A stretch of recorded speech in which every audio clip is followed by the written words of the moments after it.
إن الله وملائكته يصلون على النبي يا أيها الذين آمنوا صلوا عليه وسلموا تسليما أشهد أن لا إله إلا الله وحده لا شريك له وأشهد أن محمدا عبده ورسوله له الملك وله الحمد يحيي ويميت وهو على كل شيء قدير ولا حول ولا قوة إلا بالله العلي العظيم. السلام عليكم ورحمة الله وبركاته. Àdúrà wa gbà o. Bismillahi kúlọ̀ Allah fún gbogbo òkú mùmínì lápapọ̀, òkú Islam lápapọ̀. Bismillahi rahmani rahim kúlọ̀ Allah ahadallahu samad lam yalid wa lam yulad wa lam yakun lahu kufuwan ahad. Bismillahi kúlọ̀ Allah fún fadilatu Sheikh al-Imam al-Busayri Ọ̀nàgùn. Bismillahi rahmani rahim kúlọ̀ Allah ahadallahu samad lam yalid wa lam yulad wa lam yakun lahu kufuwan ahad. Tọ́pìkì wa tòní ká má gba time. A ní a máa sọ̀rọ̀ lórí egbòogi oògùn ẹyọ kan tá lè fi wo bí more than 100 sickness. Oògùn ẹyọ kan tá lè fi wo more than 100 sickness. Ẹ̀rí kọ́lọ́hún fi àlùbáríkà sí tó dẹ̀ jẹ́ pé àti dán wò kọ́lọ́hún fi àlùbáríkà sí. Ẹni tó bá ní ọ́sà ó lè lo oògùn yìí, ẹ lè ṣàgbo yìí fún. Ẹni tó bá ní kánsà, àrùn jẹjẹrẹ, ọ́sà ọgbẹ́ inú, diabẹ́tìsì, ìtọ̀ ṣúgà,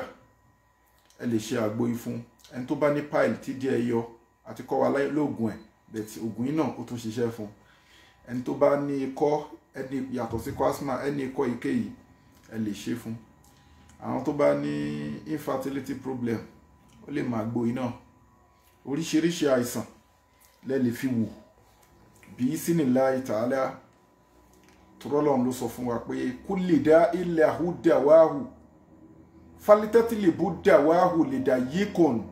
falatatlibu bi haram. Ọlọ́run bá ní kulli da'in lahu dawahu falitatlibu dawahu lidayikun falatatlibu bi haram. Ọlọ́run ní gbogbo èmi Ọlọ́run ọba mi ń dá àìsàn kan láyé kí n má fi wòsàn ẹ̀tí lẹ́gbẹ̀ẹ́. Àmọ́ mi ń fi wòsàn yín sí bí nǹkan tèmi Ọlọ́run ọba ṣe léèwọ̀ fún yín. Ẹ̀rí. So Ọlọ́run ọba ló ní àìsàn, òun ló dẹ̀ tún fògùn ẹ̀tí lẹ́gbẹ̀ẹ́. Òun nìkan tá a kà jáde yẹn. Kulli da'in lahu dawahu falitatlibu dawahu lidayikun falatatlibuhu bi haram. Èmi Ọlọ́run ọba ò dá àìsàn kan kí n má fi wòsàn ẹ̀tí lẹ́gbẹ̀ẹ́. But la tatlibuhu bi haram. Mi fi wòsàn yín síbi nǹkan tèmi Ọlọ́run ti ṣe léèwọ̀ fún yín.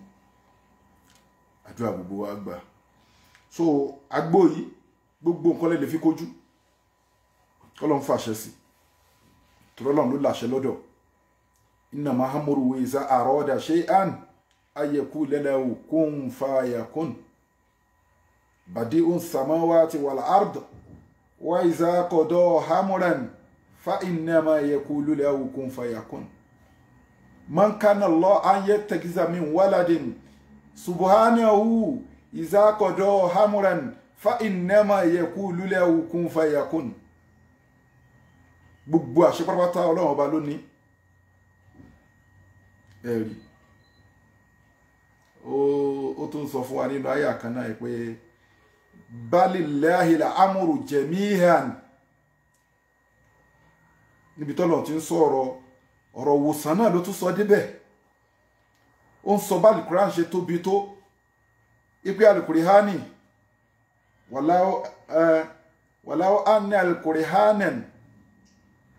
su'iratil bil jibalu. Aya yẹn gùn ṣá, mo ti gbàgbé ẹ̀. Ìparí aya yẹn ló wá sọ fún ẹ pé balillahil amru jami'an. Ọlọ́run ní gbogbo nǹkan tó ń jẹ́ àṣẹ pátápátá èmi Ọlọ́run ọba ni mo ní. Aukuti atel aridu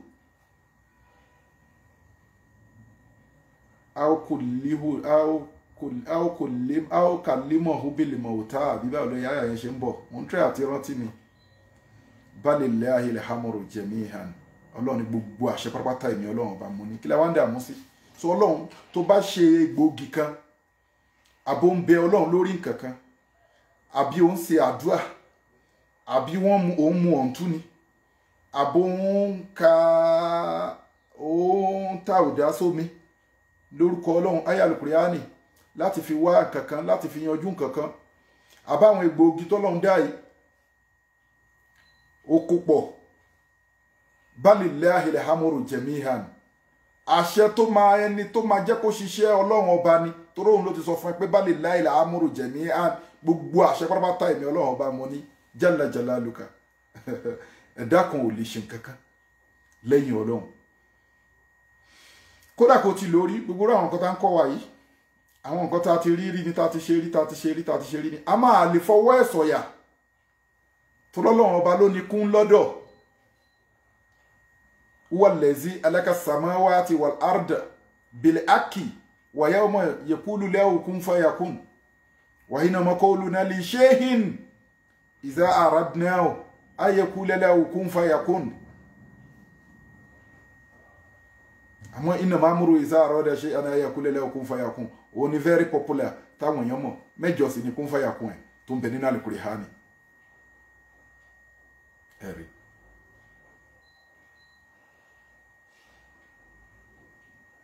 so ọlọ́run àgbàdúrà wa ẹ gbìyànjú kẹyẹ ká ṣe àgbo yìí káwọn èèyàn kún jàǹfààní ẹ̀ ládàtà bá rí ń bẹ̀ kọ́lọ́run mú lọ bá Fadilatu Sheikh Al-Imam Al-Busari Al-Busoiri ọ̀nà ogun kó máa jẹ́ sàdákà járíyà fún wọn ká dẹ̀ gbìyànjú ká tó ṣiṣẹ́ yìí àbí tá bá ṣiṣẹ́ yìí tán nǹkan tá bá lágbára ká fi sákàǹtì àwọn ọmọ aláìní àkáǹtì nọ́mbà ní fún àwọn ọmọ aláìní 0123214254 àkáǹtì nọ́mbà fún àwọn ọmọ aláìní 0123214254 Global Dahiratu Dhikrlahi Islamic Organization Wema Bank of Nigeria ẹ fi nǹkan tẹ́ bá ní síbẹ̀ kẹ́ tó ṣiṣẹ́ yìí àbí tẹ́ bá ṣe tán àdúrà gbogbo wa gbà a ní fi àìsàn ló gbà gbogbo ẹni tó ń bẹ lórí ìdùbúlẹ̀ àìsàn ọlọ́run bá wa yè wọ́n bá wa mú wọn lára dá àwa tá a rò pa lálàáfíà náà mọ́fà àìsàn sí wa ọlọ́run gbòbí tọrọ ẹnì kọ̀ọ̀kan wá kù sí ọlọ́run bá wa yọ ojú ẹ̀ ẹ má ṣàwọn oògùn òsàn ẹ má ṣàwọn nǹkan kúlì ṣe ìfáàní ilẹ̀ lẹ́hù báàkì gbogbo nǹkan ló máa tán ó máa kojú ọlọ́run ó máa kọ́ ọlọ́run nìkan kullu man alayha fan wa yabqa rabbika sul jalali wal ikram gbogbo nǹkan ló máa tán ó máa kó ọlọ́run nǹkan tá bá wá ṣe a máa jẹ́ nínú sàárè a jẹ́ dọjọ́ àlìkìyámà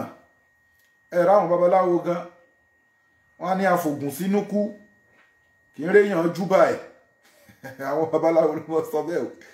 wọ́n ní àfògùn sínú kú kì í rẹ́ ní júbà ẹ̀ ṣé òótọ́ kọ́ ni àwọn tó kó wa lélẹ̀ yìí ní ìsìta jàǹfààní ẹ̀ lára wọn àwọn míì ò sí láyé mọ́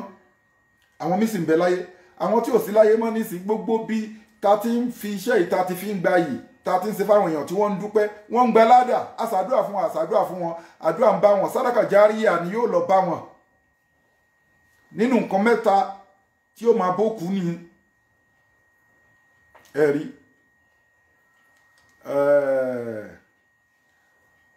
ẹni tó gbẹ́ kànga abẹ́ni tó gbingi fruit abẹ́ni tó kọ́yàn ní mímọ̀ kànga àbí bọ́ọ̀hò àti wà láyé bọ́ọ̀hò ó ti wá kú tán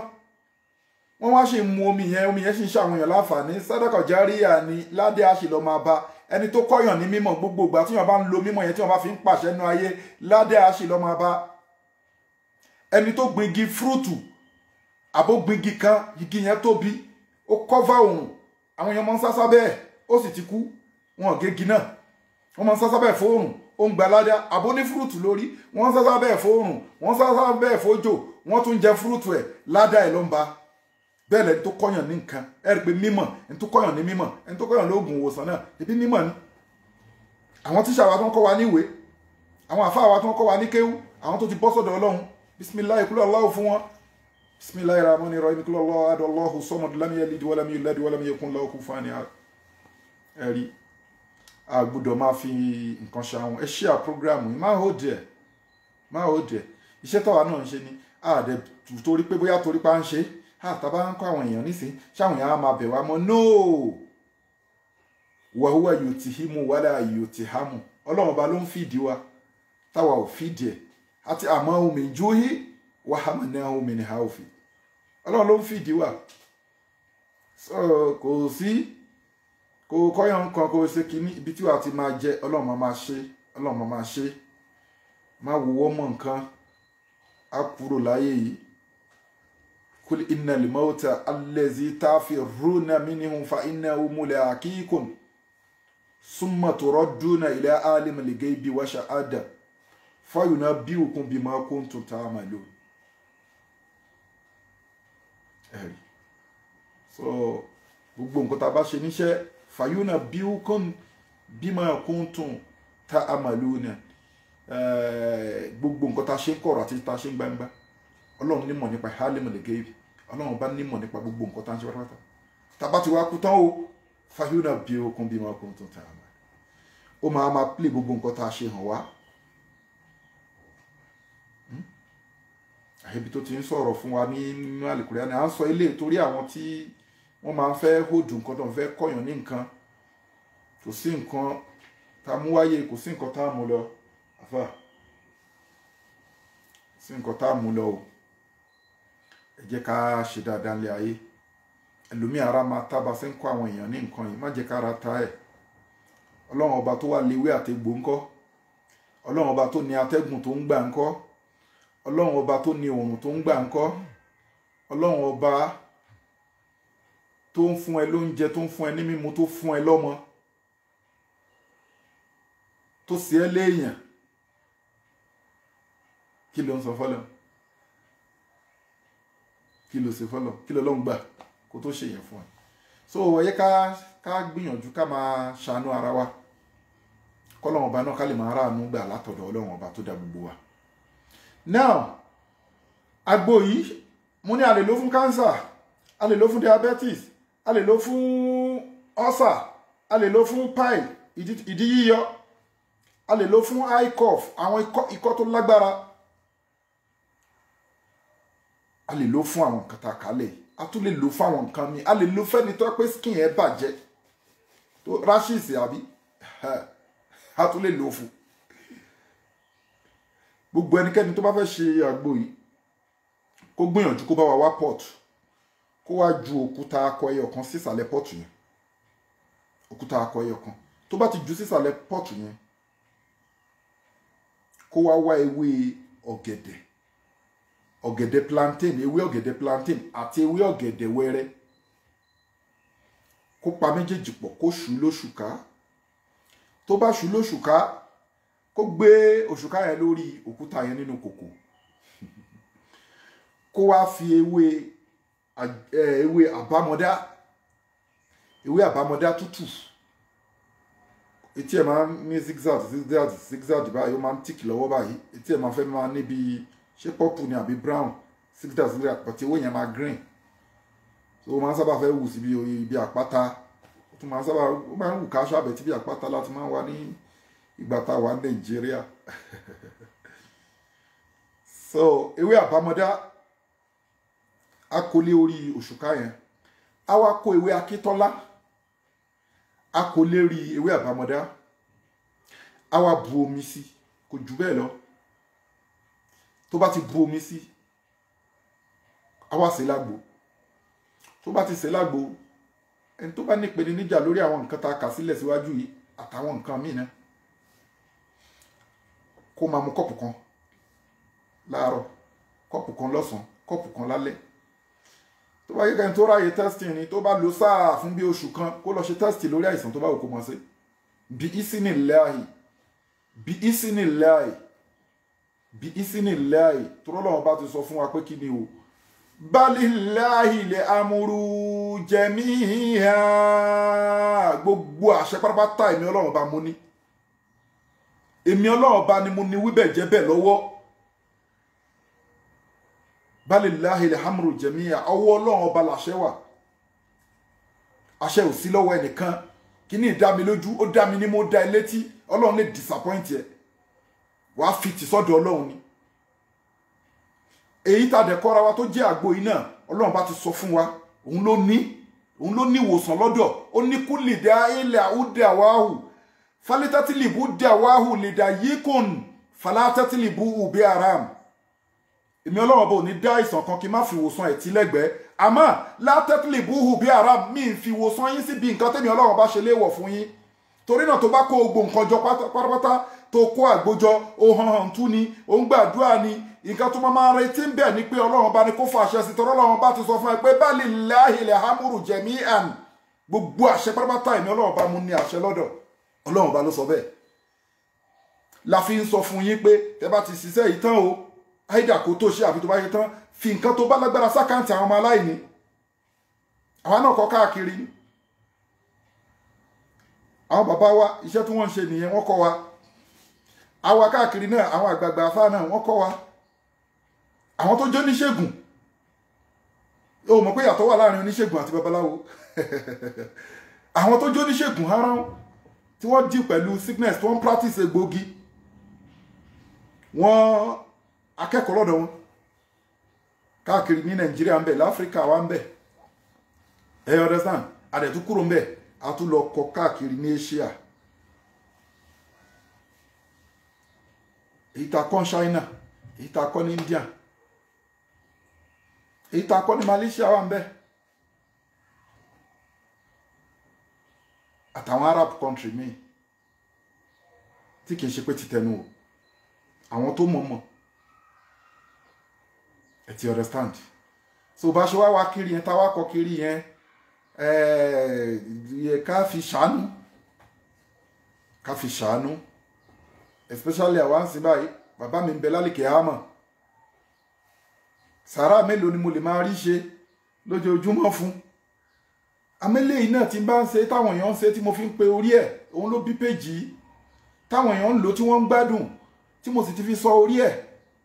Ọlọ́run bá sì ti sọ pé ẹni tó bá ti kú àwọn ọmọ tó bá fi lẹ̀ àdúrà ló máa ń ṣe fún yóò máa bá sọ tí mo fẹ́ lé ipò orí ẹ̀ yóò máa bá ẹ ti understand so kọ́lọ́run gbàdúrà wa o Ọlọ́run ọba ló láṣẹ lọ́dọ̀ ẹ gbìyànjú kẹ́ share program yìí kò jù bẹ́ẹ̀ lọ lẹ́ẹ̀kan sí ẹ wá akọ òkúta ẹ fi tẹ́lẹ̀ kòkò ẹ wá ọ̀gẹ̀dẹ̀ plantain ewé ẹ̀ àti ewé ọ̀gẹ̀dẹ̀ wẹ́rẹ́ ẹ papọ̀ ẹ ṣù lóṣùká ẹ gbé sórí akọ òkúta ẹyọ kan tó wà ní pọ́ọ̀tù yẹn ẹ kó ewé àbámọ́dá lé lórí ẹ kó ewé akíntọ́lá lé lórí ẹ bu omi sí ẹ sè é lágbo kí irú ẹni bẹ́ẹ̀ kó máa mú láàárọ̀ lọ́sàn-án lálẹ́ ẹni tó bá níbẹ̀ àbí ó ní ọ́sà ni ó ní diabetes ni ó ní cancer ni ìdí ẹ̀yọ ni gbogbo nǹkan bẹ́ẹ̀ lè lò fún tó bá dẹ̀ lò láàrin oṣù kan àbí 21 days àbí 41 days tó ṣáà lò kó tó mú dáadáa kó lọ ṣe test abẹ́ni tó ní skin rashes ẹni tó ní skin rashes yẹn kó máa mú kó wá mú ewé akíntọ́lá yẹn kó gún pẹ̀lú ewé kó gún àwọn ewé mẹ́tẹ̀ẹ̀ta yẹn papọ̀ ẹ ti understand yẹn sìn àbí kó gún ewé akíntọ́lá yẹn nìkan gan ewé akíntọ́lá yẹn nìkan kó gún kó fún omi ẹ̀ kó má fomi sí o kó gún lọ́dọ̀ yẹn fomi sí kó ra ta omi díẹ̀ sí kó gún ewé akíntọ́lá yẹn kó lọ kó kúná kó fún tó bá ti mú àgbo ìtọ́pẹ́ nítorí pé ó ní kí la máa ń pè ara ẹ ti bàjẹ́ ó ní nǹkan tá a máa ń pè ní Yorùbá rachisi àpáti rachisi àkúrú náà àwọn nǹkan èélá ẹ ti understand bẹ́ẹ̀ yẹn so tó de lára kó máa mú àgbo yẹn kó máa pa tinú kó wá lọ ewé akíntọ́lá nìkan kó lọ kó fún omi ẹ̀ kó máa fi para àbí kó fún omi ẹ̀ kó pò mọ́ṣẹ́ bọ́tà kó pò mọ́ọ̀rì àbí kó fún omi ẹ̀ kó pò mọ́ àdín tó bá lè fàájì para àbí kó fún omi ẹ̀ kó pò mọ́ kírímù tó bá fi ń para àmọ́ the best way náà ni pé kó fún omi ewé akíntọ́lá yẹn kó lọ ewé akíntọ́lá yẹn kó fún omi ẹ̀ kó pò mọ́ọ̀rì kó máa fi para òrí tún ìdá ẹ̀tì nílẹ̀ Yorùbá aníkàdá má dín àbí so kọ́lọ̀ ń ṣe ó dẹ̀ lè fi para bẹ́ẹ̀ kó máa fi para sùn lálẹ́ ajíwèé láàárọ̀ so fẹ́ni tó wá ní rashisi tó ní èélá tó ní kúrúnà tó ní àwọn kan lára yóò máa mú sínú apá á dẹ̀ tó máa fi para so ọ̀rọ̀ wa oníjú báyìí lọ fún gbogbo ẹni tó bá ní ìpèníjà kó pe lórí any spiritual problem kó contact Global Dahiratu Dhikrlahi Rukia department spiritual department lórí ẹni ìpèníjà lórí àwọn nǹkan spiritual problem. So àbúfẹ́ ní béèrè lórí àwọn program tá a ti ṣe síwájú kó pè wá lórí kó WhatsApp wa àbí kó pè wá lórí +27 61 295 6389 WhatsApp number wa +27 61 295 6389 Nigeria number wa +234 80 34 22 11 59 Nigeria number +234 80 34 22 11 59. Kódà email wa gbogbo email wa náà ní globaldahiratudikrlahi@gmail.com. A wà lórí YouTube, a dẹ̀ wà lórí Instagram, a wà káàkiri.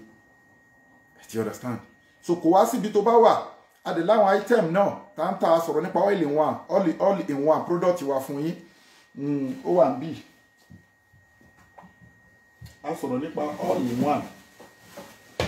product wa fún yín ní last time. So òun náà all in one yìí gbogbo nǹkan lè lò fún.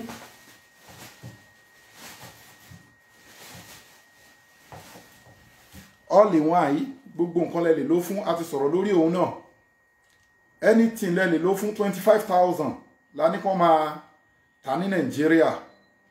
25,000 naira ẹ̀rí $75 ló bá jáde ní lab. All in one any kind of sickness lè lò fún. Tó bá ń lò tó bá láìsàn tó bá ń lò all in one ò ní prevention ni. Tó bá dẹ̀ láìsàn tó ń lò treatment and cure ni yóò cure. Mo ti wá láìsàn mo ti lo oríṣiríṣi nǹkan sí ó lọ́wọ́ ayé nú ó lọ́wọ́ ẹsẹ̀ ayé nú ní whatever nú ó ti wà protected. Àti ó ti protect pẹ̀lú orúkọ Ọlọ́run pé gbogbo kò bá jẹ́ páyé ló fi ṣe ẹ́ ó ti eléyìí ó wà protect. You understand? Ó wà protect. So àwọn egbògi tá a dẹ̀ fi ṣe egbògi wa láfíríkà wà ń bẹ̀ ti Asia wà ń bẹ̀ ti Arab country wà ń bẹ̀. So ó wà òkè gbogbo nǹkan lè lò fún all in one by Sheikh Afagba natural herbs. Gbogbo nǹkan lè lò fún 25,000 naira la ní kí wọ́n máa ta fáwọn èèyàn wa àmọ́ $75 ló bá jáde. You understand? So gbogbo bíkíbi tó bá òkè wà ẹ contact wa yóò débẹ̀ òun ní. Mo ń ṣí fún yín ni o. Ẹ rí báyìí. Ẹ ti rí. So kì í ṣe pé kíní powder ló wà nù ẹ̀ ó dẹ̀ wà òkè gan ó wà òkè gbogbo ẹni tó yẹ pé ó ní ìdákọ́lẹ̀ ni kò lè ṣe déédéé lọ́dọ̀ ìyàwó ẹ̀ low sperm count àwọn tó wọ́n ní fertility problem tọkọ-tìyàwó ó anything cancer diabetes gbogbo nǹkan lè fi lò all in one ní àpapọ̀ àwọn egbòogi la fi ṣe ẹ̀rí so ẹ gbìyànjú kẹ́ get ẹ̀ ní Nàìjíríà 25,000 naira ní you understand so bó bá dẹ̀ ṣe wá àwọn egbògi yẹn South Africa níbí láti pack ẹ̀ rí packed in South Africa ló wà lára ẹ̀ dẹ̀ máa rí pé kí ni o ẹ̀ dẹ̀ máa rí pé àwọn egbògi ta fi ṣe òun ní African Asia and Arabian system of medicine e.g. Indian China yeah. So ó wà lára ẹ̀ rí 25,000 lórí gbogbo àìsàn ni so àdúrà wa gbà Ọlọ́run ní dá wa láàmú ẹ gbìyànjú kẹ́ share program yìí bó ṣe jẹ́ ni ẹ gbogbo nǹkan lè lò fún àdúrà wa gbà ẹ dẹ̀ gbìyànjú ẹ má gbàgbé láti fi nǹkan tẹ́ bá lágbára sákàǹtì àwọn ọmọ aláìní account number ní fáwọn ọmọ aláìní o lẹ́ẹ̀kan sí 0123214254 account number fáwọn ọmọ aláìní 0123214254 Global Dahiratu Dhikrlahi Islamic Organization Wema Bank of Nigeria Ọlọ́run bá wa foríjì àwọn òkú wa o bá wa kẹ́ àwọn òkú wa o bá wa ṣàlékún ìkẹfà àwọn àfáà wa o àtòkù mùsùlùmí lápapọ̀ bisimilayi kulọ́lá o bisimilayi rahmani rahim kulọ́lá hadallahu samad lam yalid wa lam yulad wa lam yakun lahu kufuwan ahad. Assalamu wa ila liqa'i.